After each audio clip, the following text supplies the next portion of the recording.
Bienvenue na ba fidèle abonné nous surtout. Oh bon messana ko landa mwana mboka président Moustapha tu ko solo na bino sur la situation politique à République démocratique du Congo.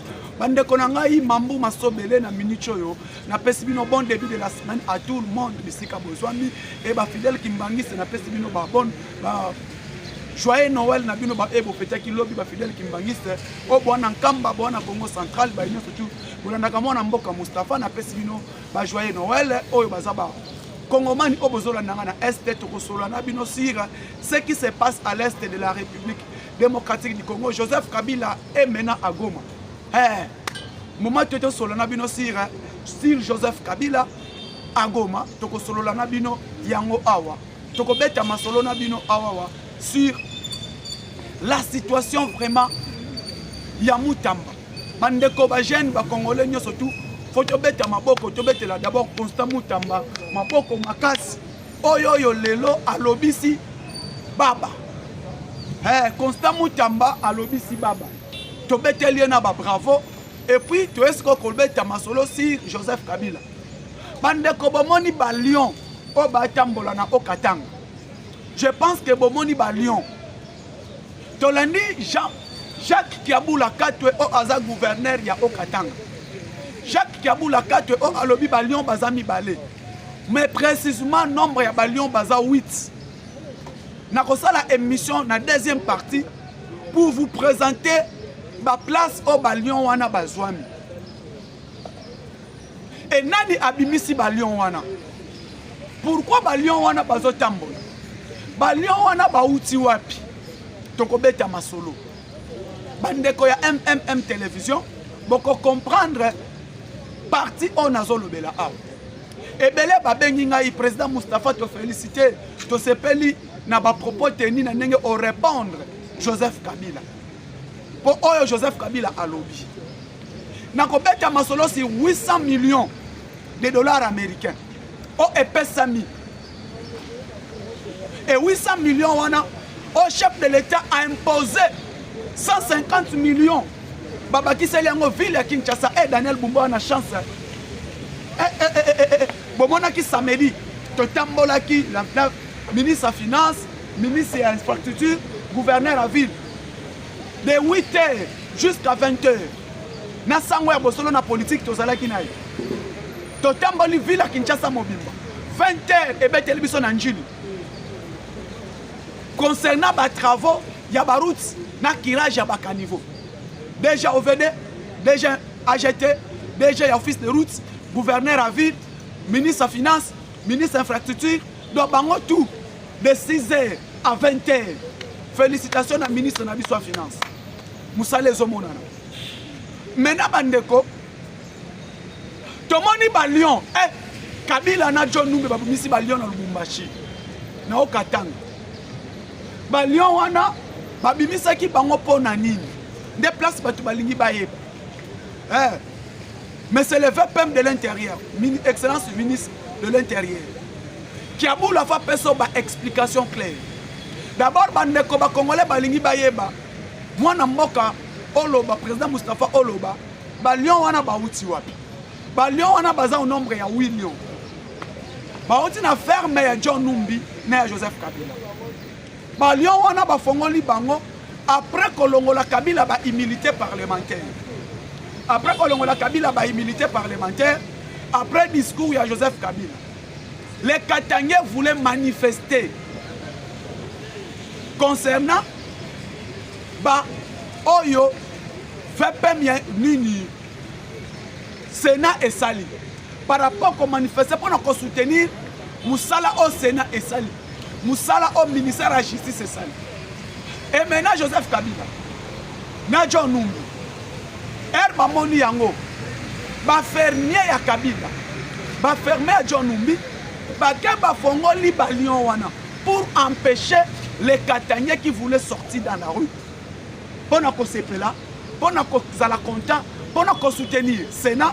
Pour qu'on soutenir Moussala au ministère de la Justice et Sali. Et pour qu'on soutenir VPM de l'intérieur, n'a pas suspendre parti politique au Bengi Pepper. Balion wana babimi. Sur quelle intention? Bolani qui a pour la 4 o aye kokosa alobi ba lion wana babimaki baza na nzala papa lion et puis na mituni bato ba mitema mabe comment kobokola ba lion na kati ya fille babimisi ba lion wana bauti na ferme ya Kasenga nazoyebisa bino bien ba lion wana bazalaki na Kasenga na ferme ya John Numbi donc John Numbi abokolaka ba lion Joseph Kabila abokolaka ba lion bana ba léopard na ba ferme na bango et soko tali ba lion wana ni ba tambola eza ba lion te bakosa bino ke baza na nzala non baza na nzala te ba lion wana baza na nzala te ba lion wana babimisi bango pour attaquer le peuple siko yo lobi eteke non on a souci à peuple congolais au peuple congolais ana nzala au peuple congolais azo souffrir yo oza ancien président on a souci na bango mais oya ko bimisa ba lion po baswa banani et puis papa tala lion kingo tala lion mune bango ba lobo ba lion wana bana nzala babimaki par une mission et ba lion wana ba information nazwi parce que ngai moko nazalaki kuna nga moko naza kuna parce que nga naza karunde oyebi yango bien na karunde je suis katangé vraiment di manono même territoire na musée Laurent Désiré Kabila je suis mulubakati je suis karunde côté mususu pe ba yebinga na bakongo naza mukongo na muyombe côté mususu pe ba yebinga na munyanga côté kuna pe ya Kasai naza pe mutu Louisa kuna donc je suis partout parce que je suis congolais ba lion wana babimiseli bango ba lion et objectif ya ba lion wana eza konini pour empêcher ba congolais qui voulaient manifester après lever des immunités parlementaires de Joseph Kabila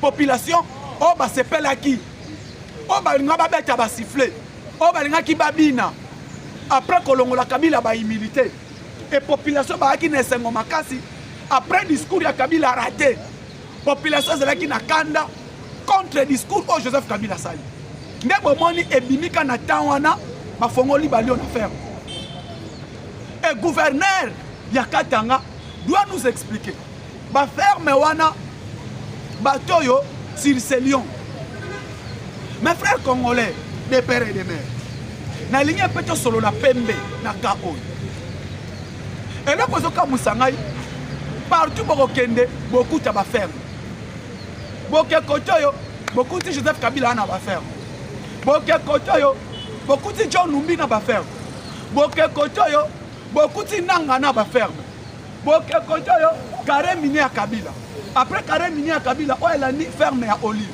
o elandi ferme ya nani ya Joseph Kabila o yoke koto ferme ya nani ferme ya Général Jadija o elandi koto ferme nani ferme ya Général Olenga o elandi koto ferme nani ferme ya Général John Numbi donc bazaka kakuna bazana ba ferme bazana banini partout ka bango bana ba ferme et lelo n'est pas expliqué bino le président Félix Tshisekedi signe avec les Américains et les Américains qui vont venir avec 500 milliards selon les expertises pendant 15 ans 500 milliards divisé par 15 qui fait au moins 35 milliards par année les 35 milliards vous allez gérer par les Américains maintenant beaucoup de Kabila sur tous les coins de la République on a ba ferme territoire province au Kabila n'a pas ferme et ça fait province à Kassai. Je le dis franchement parce que je suis du Kassai. Na Kassai pas na biso, na territoire na biso, na Ndemba, okuta Kabila na fermeté. Na territoire na Ngaya Louisa, okuta Kabila na fermeté. OK na Miabi chez ma mère, Kabila za na fermeté. OK na Kabeya Kamwanga chez mes ancêtres, Kabila za na fermeté. Mais Kabila, Kobanda ba Congo, Bandundu, Congo central, comme ça Congo central, c'est bas Congo, parce que nous sommes dans province du Congo central, province du bas Congo. Na bas Congo, Kabila zana ba ferme. Ok, na Bandundu, Kabila zana ba ferme. A sauté Kasai, ana ba ferme. Akei, na Kisangani, province orientale, ana ba ferme. C'est que c'est m'étonne. Dans toutes les provinces, Kabila a des fermes, sauf na Kasai. Au côté, akanga espace place ba faire mener ça Mais espace minene acha ba ferme. Et ça ok, na ferme espoir. O écoute à na ferme espoir, o écoute à moi sine azana ferme, o écoute à ye tala ba ferme belé et ba ferme wana uniquement. Et ça o écoute à 14 hectares, 25 hectares ya Kabila. Et ba ferme wana uniquement au coup de baboko la nini au coup de nakati wana ya cache d'armes au coup de bana ba cache d'armes nakati au coup de que non au coup de koto ana ba port donc tout c'est Kabila. Mes frères congolais maintenant ba lion o babimi saki babimi na ferme John Numbi ensemble avec les bakatakatanga boyebi bakatakatanga eza oyo John Numbi na Kabila ba utilisaka pour déstabiliser les Katanga. Maintenant, après son discours raté, là maintenant nous sommes. Discours raté naye, oyo Kabila alobi, oyo Benonyo Sobolani, oyo Bisonyo Sotoyoki, que Kabila a parlé. Na Kolobaya Joseph Kabila, alobi, na butu nango, ba fongoli ba lion. Boyo kanga bandeko à lobby discours ebimi na même butu nango na territoire à Kasenga ba fongoli ba lion wana pour attaquer qui le peuple et ba lion wana ya John Numbi na ye et lelo bandeko ba congolais na lobaka à tout temps. La personne à surveiller, le coin à surveiller, c'est les Katanga. Parce que, dans le moment d'Ozali, la communauté internationale a saisi sur le lever des immunités à Joseph Kabila, qui est votre ancien président. Balongo lié à immunité, le président de la République, le ministre d'État, ministre des Affaires étrangères, a eu une décision pour récupérer le passeport diplomatique et pas Joseph Kabila. À quoi on a un passeport diplomatique? Mambo masobe, tango zifoueni, midi mibou didi. Midi mibou didi est le Baba Congo. Parce que je suis du Congo central. Boyoki ki Congo, midi mibou didi, mambo masobe le tango zifoueni. Je suis vraiment congolais de père et de mère. Ce que côté on a le bakami na sema anajamba abari muzuri. Ce que côté on a le baka wetu au betu bishi bimpa. Vous sentez que même Kabila peut se partir au Kokoloba ngote. Et maintenant lever des immunités et saisir il y a passeport diplomatique au Tamboula Kanango. Passeport diplomatique au Ayunga na Kanango na kesu na Kikongo. Kabila me yungana passeport diplomatique au Ayunga na Kanango. Le gouvernement congolais saisit les instances internationales que Kabila n'est pas sénateur. Lever des immunités parlementaires, mandat d'arrêt international contre Joseph Kabila pour complice pour la haute trahison de la République. Elle va lever ma immunité. Tozo zela, bato ba ebisaki biso, toko pelisa moto. Bato balobaki, toko paralyser mboka. Bato balobaki, le pays sera divisé. Nous les attendons.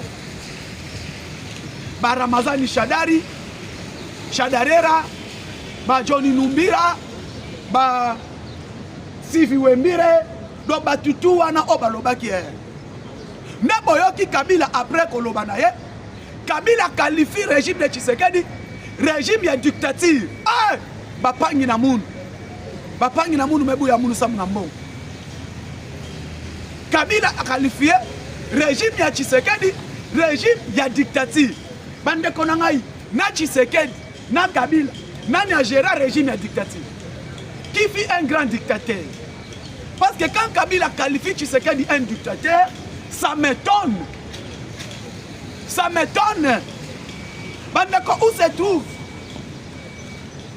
les experts des Nations Unies? Les deux experts Yaoni au Bakata na Kasaï central. À l'époque de qui? De Joseph Kabila. Hormis les deux experts de l'ONU, Je viens encore pour vous parler. Les jeunes députés nationaux au Congo, tués par le régime de Kabila, les députés Botet, paix à son âme, moins de 20 ans, Babomaye et Bembemona Nate Toué Bate Bana Babomaye, à l'époque de Joseph Kabila.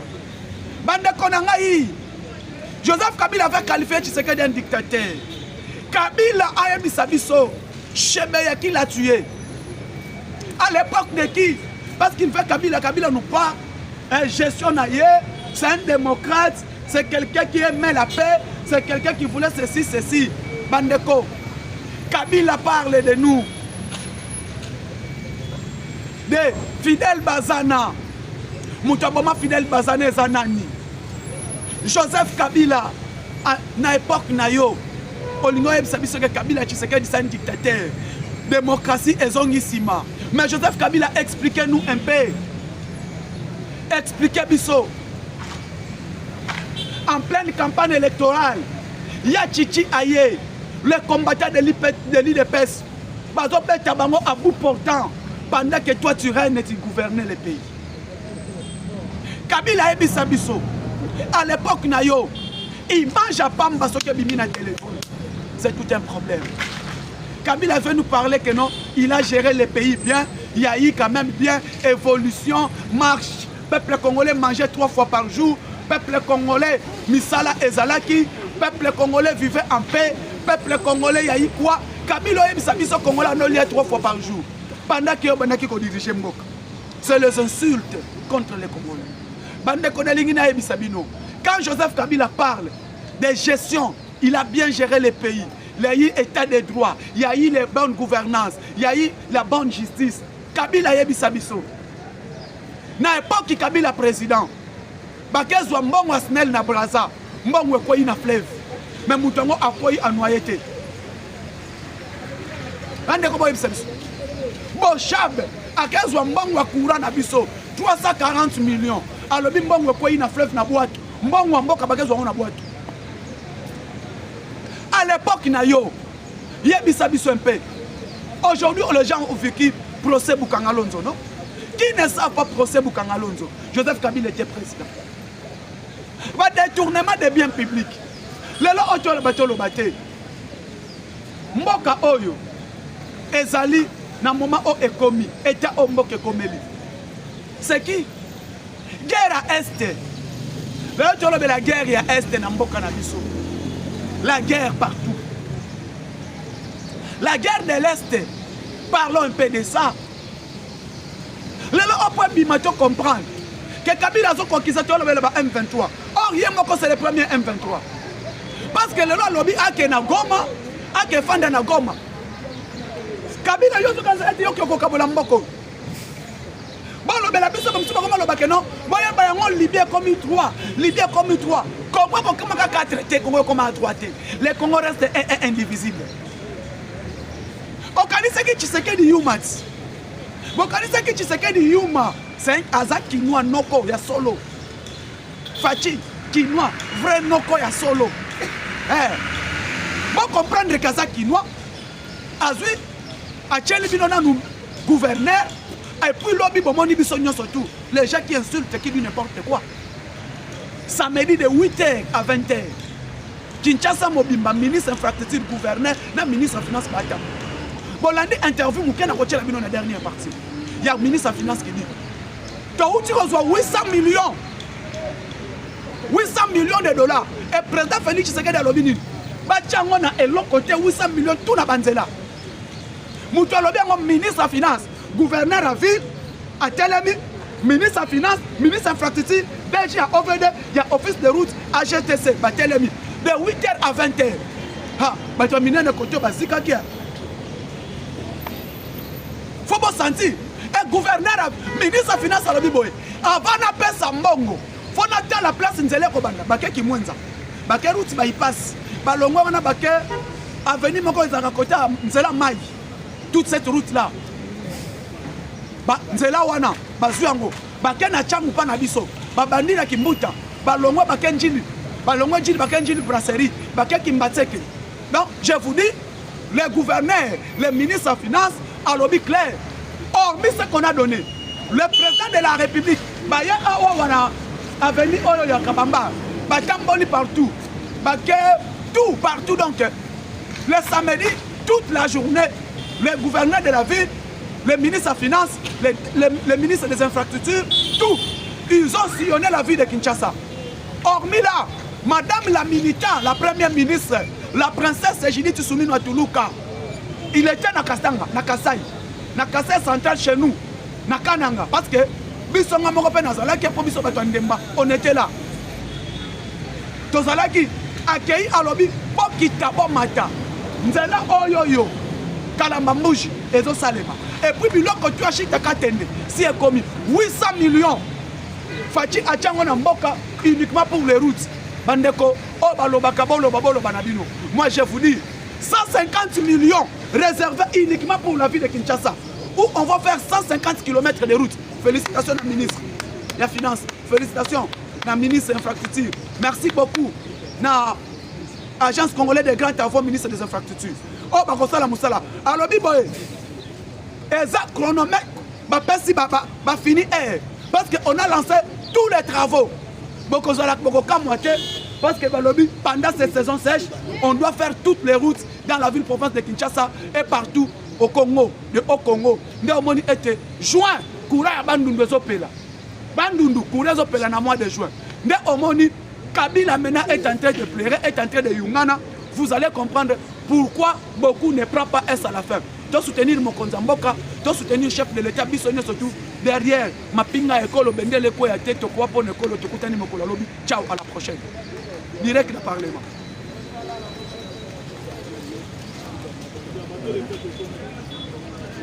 Oh, tu n'as pas bateau de pêche